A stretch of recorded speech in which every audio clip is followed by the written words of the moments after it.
రైతు సోదరులందరికీ నమస్కారం అండి.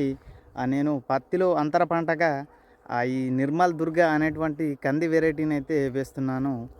ఈ సంవత్సరం తక్కువ వర్షపాతం ఉంది అనేటువంటి ఐఎండీ నుంచి ఏదైతే వార్తలు వెలువడ్డాయో, సో నా డిసిజన్ అయితే మార్చుకున్నాను.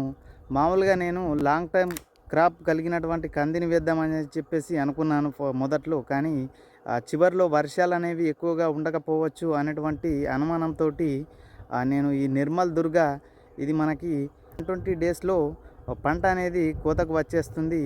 ఇది మధ్యస్థ కాలం కలిగినటువంటి పంట అన్నమాట. ఇది మనకి చివరి దశలో నీరు అనేది తక్కువగా ఉన్నప్పటికీ కూడా ఇది మనకి మంచి దిగుబడినిచ్చేటువంటి రకం అన్నమాట. ఇది ఎలాంటి ప్రమోషన్ వీడియో అయితే కాదు.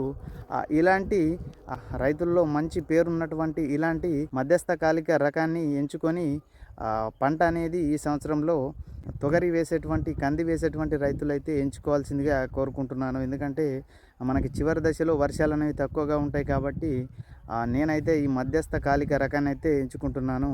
సో కేవలం ఈ బ్రాండ్ అనే కాకుండా మీరు ఇంకా మంచి బ్రాండ్ కూడా ఉండవచ్చు కాబట్టి చివరి దశలో వర్షాలు అనేవి మనకి ఉండకపోవచ్చు అనేటువంటి విషయాన్ని ఐఎండీ వాళ్ళు చెప్తున్నారు కాబట్టి ఖచ్చితంగా ప్రతి ఒక్క రైతులు స్వల్పకాలిక నుంచి మధ్యస్థ రకాన్ని ఎంచుకొని దిగుబడులు సాధించాలని కోరుకుంటున్నాను.